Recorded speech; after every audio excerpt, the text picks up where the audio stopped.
see we're in a drought situation, but we also had some Saharan dust moving across, heading this way. We like to see that as well. Right. The I mean, not only dust. because it shuts off the hurricane activity, but it also usually gives us some pretty sunrises and sunsets, which is nice too. True. So we'll be looking out for that, particularly this weekend, it looks like. So that would be pretty exciting. We do need rain, though, so badly. Of course, we don't necessarily want a tropical system to give us all that rain, but it does sure help.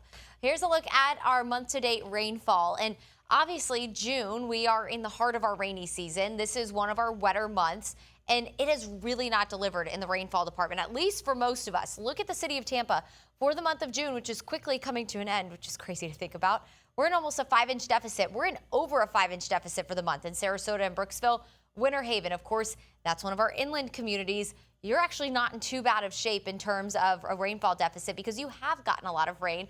You're the envy of us all here the last couple of days. We had a good dose of rain in May, and then as soon as June came in, we had this onshore wind all the time. That just kept all the rain east of I-75 and on the I-95 corridor.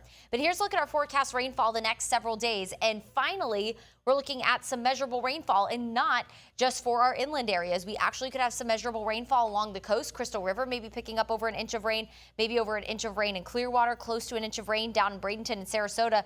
But look at this, where you see the red and purple color here really scattered throughout, especially along and east of I-75.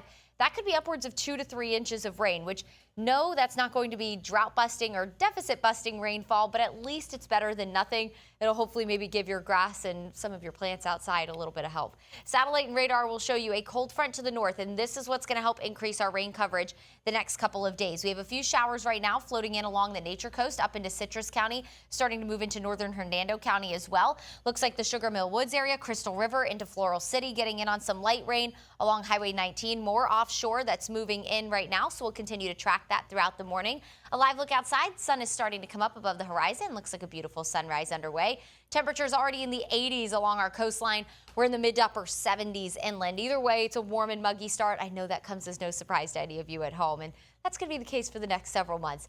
Futurecast will show you a few showers possible, mainly along the Nature Coast this morning. But then as we head into this afternoon, the early afternoon, specifically between about noon and 3 p.m., we'll watch for a few isolated showers in the Tampa area and inland, some heavier downpours, and then that will all push to the Atlantic coast through the evening. Tomorrow, our wind direction is going to start southwest, so we'll watch for showers first down towards Sarasota and Manatee County, outside of maybe a few showers along the Nature Coast in the morning. And watch how all the rain just gets picked up in that southwest flow, pushing off to the northeast through the day. But again, we'll look towards the coast in the morning the next couple days, and then rain and storms moves inland through the afternoon and evening hours. Temperatures are going to stay hot, which I'll show you in just a second. Moderate chop on the bay, seas at 2 feet.